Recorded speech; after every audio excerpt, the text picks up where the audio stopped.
fils de la comédienne Mado Morin et de père inconnu. Le mari de Mado, le baryton Pierre-Marie Bourdeau, accepte de prêter son nom bien que le couple soit séparé. Le jeune Patrick fait très tôt partie d'une famille d'artistes, baptisée par le métier les Petits Morin, comprenant ses frères Jean-Pierre Morin, 1941 à 1996, Yves-Marie Morin, 1944 à 2009, et Dominique Collignon Morin, né en 1949, auquel s'adjoignent ensuite Jean-François Vléric, né en 1957, et Marie-Véronique Morin, née en 1960. Cette troupe familiale collabore à de nombreux films, téléfilms, feuilletons télévisés ainsi qu'à des représentations au théâtre et à la radio.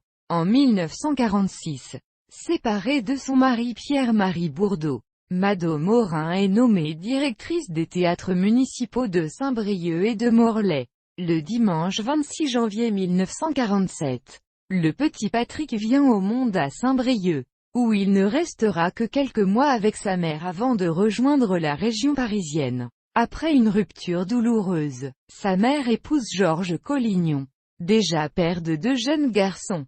Dès lors, la tribu de ce qui devient bientôt les Petits Morins est constituée. Tous les enfants adoptent alors ce patronyme artistique qui facilite leur placement dans divers spectacles, pièces de théâtre, émissions de télévision et films de cinéma. Les Morins emménagent dès lors dans un grand appartement au 3e étage du 65, rue Sainte-Anne à Paris, où le jeune Patrick habite jusqu'en 1968. Dirigé par l'énergique Mado, la famille baigne à la fois dans un univers de saltimbanque, et dans une profonde foi catholique. Ainsi, Patrick va accomplir sa communion solennelle en 1959, à la basilique Montmartre de Paris.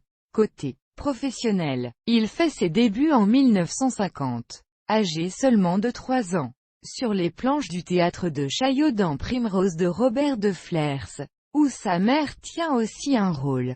Les Petits Morins Devers conservera le pseudonyme de Patrick Morin jusqu'en 1967. Vont dès lors se jalouser les rôles enfantins. C'est l'époque où, sans le savoir, le tout jeune Patrick qui ne ressemble pas complètement à ses frères, déclare souvent malicieusement « Moi, on m'a trouvé dans une poubelle », car ses parents ont échafaudé alors sur ses origines. Un scénario vraisemblable mais mensonger. Son père officiel étant à cette période Pierre-Marie Bourdeau qu'il a reconnu à sa naissance. En 1954, un événement traumatisant survient, relaté par Mado Morin. Patrick, alors âgé de 7 ans et son grand frère Jean-Pierre partent se divertir à la foire de Gouverne. Dans un stand de tir, Patrick blesse malencontreusement le responsable de l'attraction qui passe juste devant lui au moment où il parvient, non sans mal, à tirer. Une volée de plomb atteint au poumon l'homme qui s'effondre et est emmené,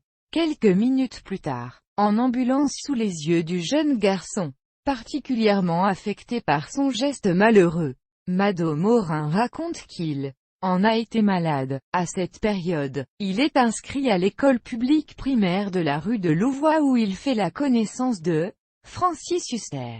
Dans le film Monsieur Fabre, il donne la réplique à une immense vedette de l'époque, Pierre Freinet, aux côtés de ses frères Jean-Pierre et Yves-Marie. En janvier 1956, il joue son premier rôle important dans la pièce Procès de famille au théâtre de l'Œuvre. Le sujet est tragique. Un petit garçon est déchiré entre 3 couples qui se le disputent. Giflé par l'une des femmes et fou de douleur, il se suicide alors en se jetant dans une cage d'ascenseur. La même année, il joue le jeune Pepe Niello, un enfant tiraillé entre 2 familles. Dans Misère et Noblesse, d'Eduardo Scarpetta, mise en scène par Jacques Fabry à Paris, puis accompagne la troupe pour des représentations à l'étranger. Ses rôles éprouvants finissent par lui peser, d'autant qu'il faut parfois jouer jusque tard dans la nuit et qu'il doit reprendre chaque matin le chemin de l'école. De récents témoignages rapportés par Christophe Carrière dans sa biographie Patrick Devers,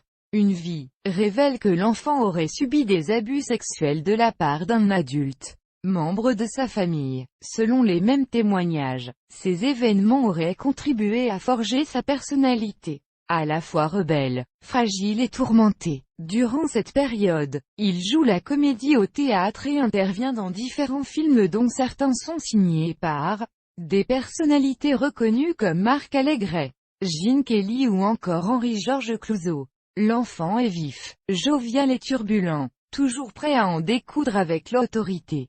Ainsi, son frère Dominique Collignon-Morin relate que lors du tournage du film La Route Joyeuse, l'acteur star et réalisateur américain Gene Kelly prend un caillou en pleine tête parce que le petit Patrick, 6 ans, s'amuse alors à faire des ricochets.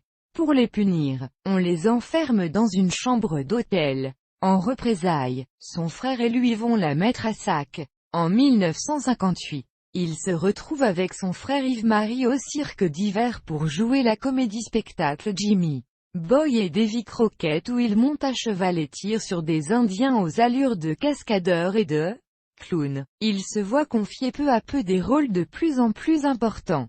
Ainsi, le 19 décembre 1959, à l'âge de 12 ans, il interprète en direct à la radio française le personnage de Jerry dans la pièce de Samuel Beckett Tous ceux qui tombent aux côtés de Roger Blin. En 1961, dans la série télévisée La Déesse d'Or, il fait partie d'un carteron de gamins prêts à toutes les aventures. Comme Michel Polnareff, il est inscrit au cours Atmer, une école privée de la rue de Londres où il reçoit un enseignement personnalisé et alors considéré comme moderne. Durant sa scolarité adolescente, il noue une relation sentimentale avec une jeune fille prénommée Dominique. Dans son livre, Mado Morin confie qu'à ses yeux, il est foncièrement réservé, pur, honnête, droit, et entier, et de souligner combien il rêve alors de théâtre. Durant les périodes de vacances, il continue à participer aussi à des émissions pour la télévision, notamment en août 1961 où il joue le rôle d'un jeune candidat à la découverte de notions scientifiques. En 1962, il campe sur scène le rôle de l'innocent dans l'adaptation de l'Arlésienne aux côtés de Joséphine Baker. En 1963, il interprète la pièce, au titre symbolique, Fils de personne d'Henri de Monterland au théâtre des Mathurins. L'histoire retrace la France sous l'occupation allemande, la collaboration, les restrictions alimentaires mais aussi la séparation des familles et le sort cruel de certains enfants. Le 25 janvier 1964, quelques jours après la dernière représentation et le jour de ses 17 ans, l'illustre auteur lui adresse un mot de félicitation. Toujours en 1963, pour la pièce intitulée Les yeux de 18 ans de Jean Schlumberger, auteur dramatique proche de Louis Jouvet. Il partage les planches avec Armand Mestral. L'histoire met en scène un industriel sachant qu'il ne lui reste que quelques minutes à vivre. L'homme se place devant un grand miroir et revoit défiler les événements marquants de sa vie. Le tout jeune Patrick figure sa jeunesse. L'homme l'interpelle, lui faisant des reproches, démontrant combien il a trahi ses idéaux, ses rêves et ses espoirs en grandissant. Pour Mado Morin, cette fiction fait étrangement écho aux tout derniers instants de Devers, installé face à son miroir, juste avant son geste fatal. Comme Jean-Paul Belmondo et ses frères Jean-Pierre, Yves-Marie, Dominique, Patrick est inscrit au cours de Raymond Girard, professeur au conservatoire censé les préparer pour le concours d'entrée. Mais alors que Jean-Pierre et Dominique sont reçus, Yves-Marie et lui sont recalés. Le 14 août 1965, il tourne dans le cadre du Théâtre de la Jeunesse diffusé sur la première chaîne de l'ORTF1, téléfilm consacré à Marie Curie. Il y côtoie de futures vedettes comme Jacques Higelin, Sabine Audepin ou encore Caroline Cellier.